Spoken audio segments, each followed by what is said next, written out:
Gretchen with Gretchen Noelle Photography. I'm going to quickly show a demonstration of editing this image. I actually recorded this image a couple days ago without any instruction, so I'm going to play it fairly quickly and go over instruction on how I got the end image. Let's see here. Actually,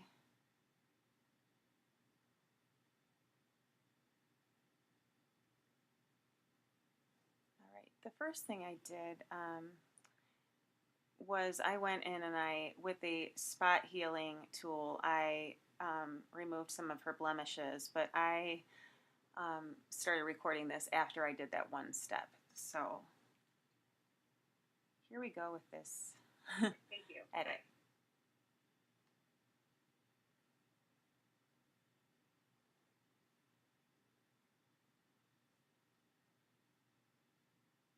All right, starting on a new layer, I am doing a curves adjustment. I am pulling up the curves at the bottom end of the midtones, inverting that layer and painting on where I want to brighten up the image a little bit.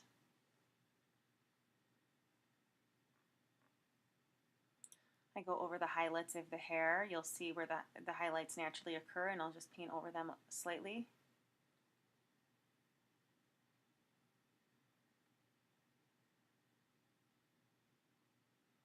Brighten up the eyes and the highlight points on the face. Merge those layers together, Command-Shift-E. Then I'm going to use my action called Soft Textured Skin. I really like this because it keeps the texture in the skin, but it smooths out any little rough patches.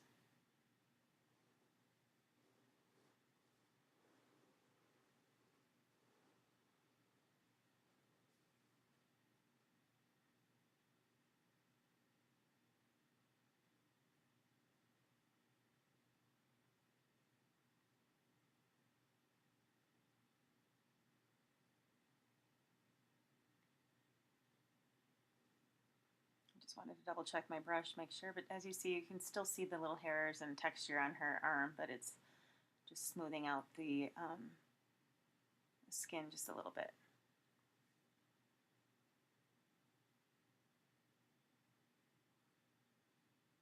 With it off, with it back on, off and on. Creating a new layer. Just go over a few more little spots that I noticed as I was editing, like around her nose. You know, little kids always have crusty noses and little food spots around the lips, so I'll fix those. You see I just have this tool set, the healing brush tool. Just make a little selection and go around it. I also like to get the red spots in the eyes.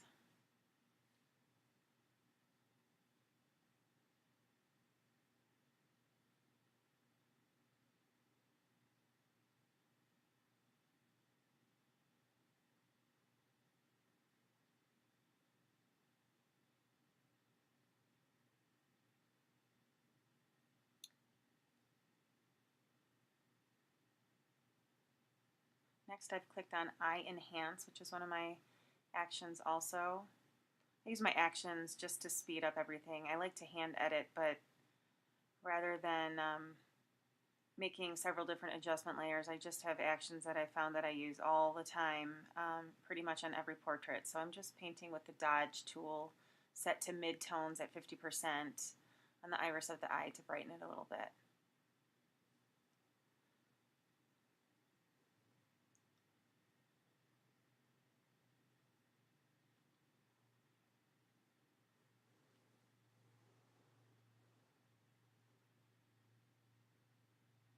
See without and with. Bring that opacity down just a little bit.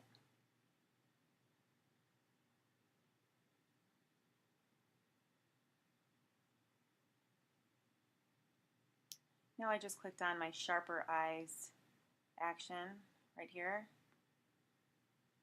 Sorry, backed it up a little bit. You can use this on other places besides just the eyes. Sometimes I like to bring out the texture in the skin just a little bit more, and in the hair and around the edges with this sharpen eye. It doesn't add any color, so it just sharpens just a tad, and you can always lower the opacity if you find that you've gone a little too far.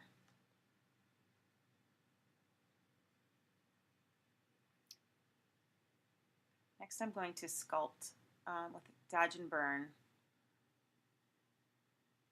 Again, I'm just adding highlight points with the Dodge tool. I do this several times in different layers.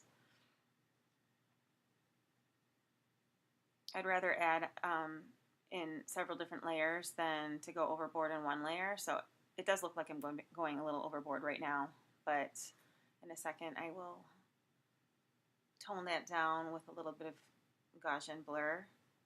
So again, I'm just finding the natural highlight points.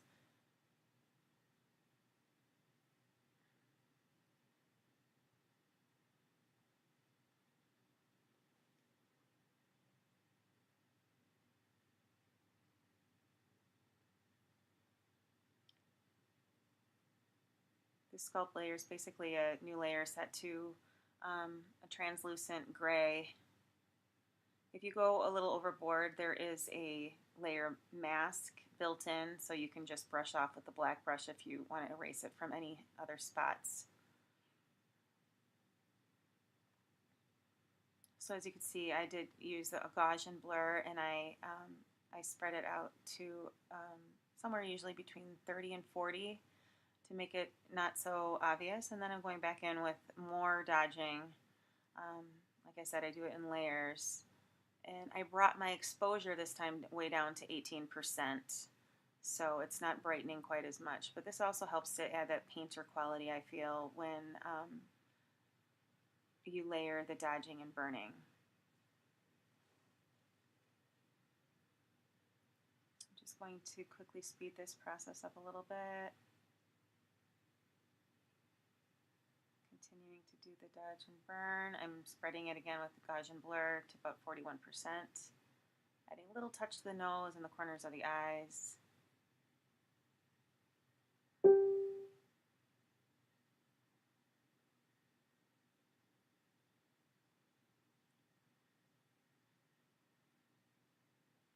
Adding a little to her hand and her arms and her hair.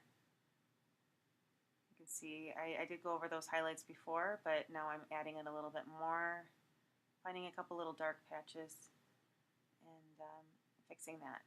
Now the next step, after I just get to here, I used my frequency separation. I have two actions, 8.2 I think and 3.0. They just each have a little bit of a different blur. You can do frequency separation by hand, but the action just makes it so much faster. And what I'm doing here too is I just smoothed out some of this section by grabbing a color close to her skin and painting it on, and we still have the texture from above. So I didn't use frequency separation all over her, I just used it in a certain spot. Sometimes I find that using frequency separation can flatten the image a little bit, so that's why I do like the soft textured skin better sometimes than frequency separation. It all really depends on the image that I am editing and what the lighting conditions are. Now I just am doing some color toning with the color balance. I have some presets that I made that I use consistently and make adjustments to, so here I am using my color balance tones action. You can always make your own or do your own color balance to fix the tones in your image. I wanted to just brighten up this backdrop and make it a little bit more turquoise, so that's what I'm doing here. And I also warmed up her skin a little bit. Now I made another layer with curves. I'm darkening it. I'm going to brush off the center and then just paint back on some dark spots.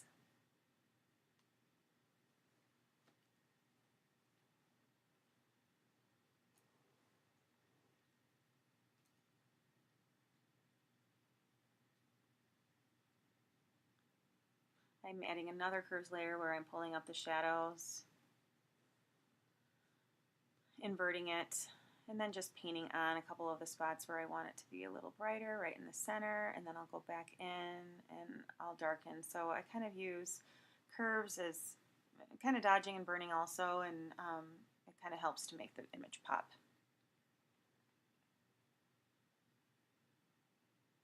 So with the black brush, I'm just taking off that brightness where I added a little too much, but I like a little bit of brightness behind her head.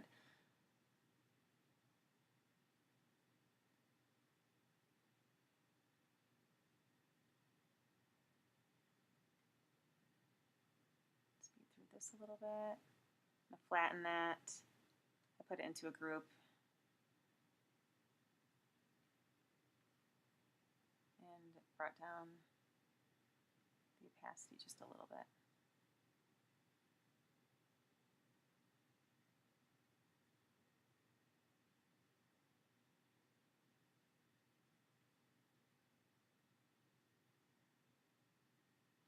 Sorry, I'm going back and forth a little bit.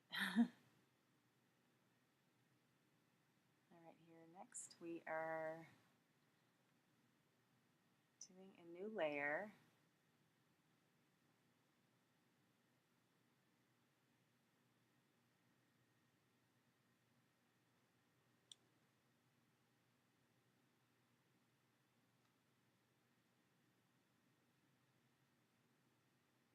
Just selecting the color instead. And I'm still going to brighten up this one little patch that was a little shadow. Too much for me. Just very subtle. Out and with, you can just see that little patch of shadow kind of brightened up a little bit. And we'll flatten that.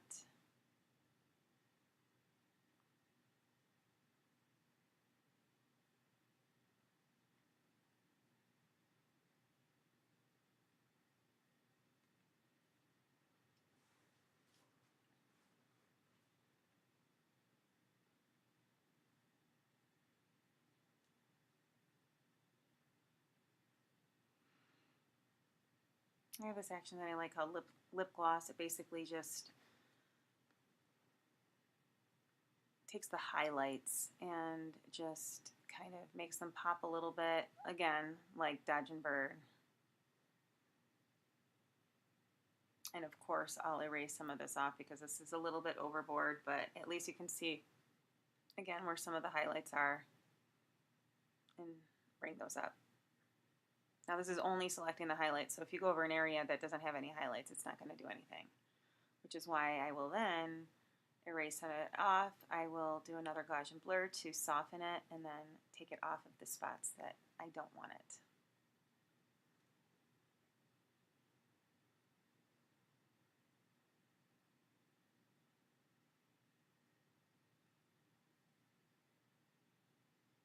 Another way to blur that is to go into feather in your layer mask and pull the slider way up.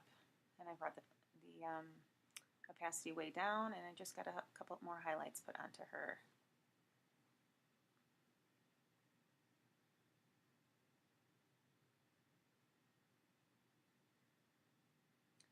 I just did one more final curves layer. I brought the midtones way down. I'm actually going to come back to this layer later, but I just wanted to just bring this way down and pop her face again by putting a black mask on her face, pulling the curves that I just made off. So that's without it. And now I'm going into alien skin, and I like alien skin as a final touch to images, just to kind of color tone. So if you get alien skin, you can play with it. You can do a lot of this with curves and color balance, but I find that I really like the tones that alien skin gives me for creating that painterly look. So you can see the curves that we did before are off right now. I may turn them back on, but I did come up with a setting in alien skin that I liked the tones. Here's the curves on. You can see it kind of makes the image a little bit darker and moodier.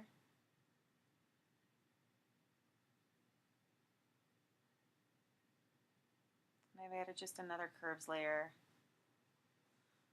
to brighten. And I'm just going to very gently paint it on some of the dark shadows on her face only. So we still keep that moody look, but some of that darkness is just lifted a little bit.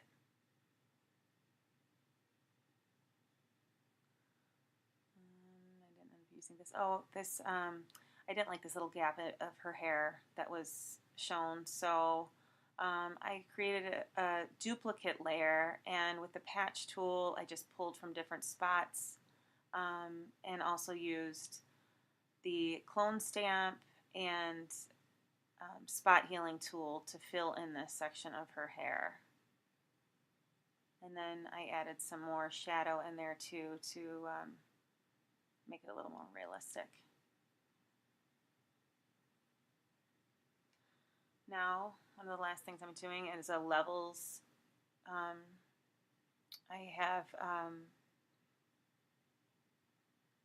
an adjustment in levels to pull up the reds and the pinks, to add a little bit of color to her lips and cheeks that we lost when we put that alien skin filter on.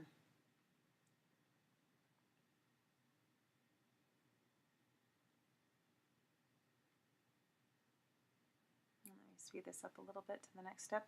So this is a final step that I do sometimes, not in every image, but if I really want it to pop, I will I will duplicate the image and then go into Image Adjustments, HDR Toning, and I kind of play with the sliders until I get something that where I like the highlights and the shadows and the colors. And once I find what I like, I'll click OK, and then I will drag that duplicate copy on top of the copy that I was just working on, and invert it, and then I will just dab on the areas, just kind of dot on the areas that I want to enhance. This is great for, again, more dodging and burning and enhancing details. I sometimes feel like that gives it that painter quality. It makes the highlights of the hair pop, highlights in the face and the eyes pop. And I'm going very subtle with my pen. The opacity is set to pen pressure, so I'm just doing very, very light touches with all of this.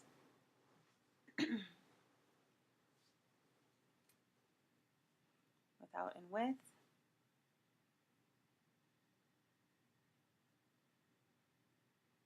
You have to be careful when using this that it doesn't, you don't go too far, otherwise sometimes it makes the skin a little too sharp and a little bit too textured for my liking.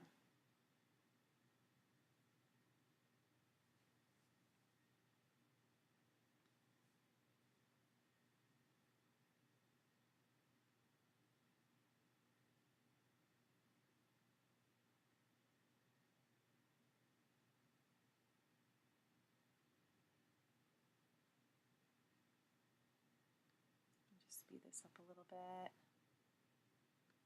That's without and with. And I'm saving that image.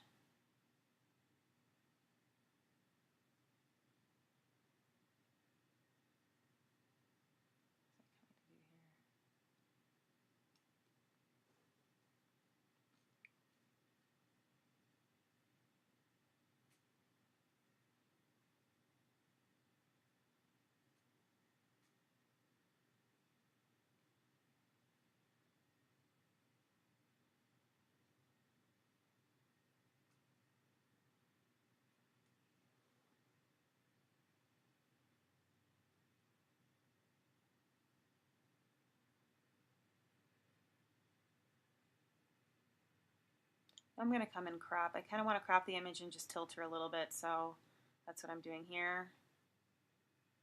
Just give her a little tilt. And I saved the copy like that, and then I also brought in a hue saturation layer just to tone down the saturation a little bit. Sometimes I have two versions depending on where I'm posting it or how I'm printing them. Sometimes if I know that I'm using a company that oversaturates images, then I'll save a version that's a little bit less saturated. And I am saving that.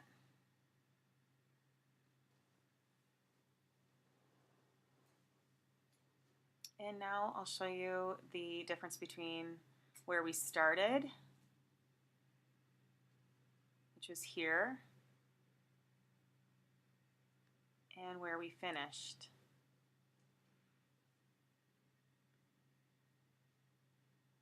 Thanks for watching.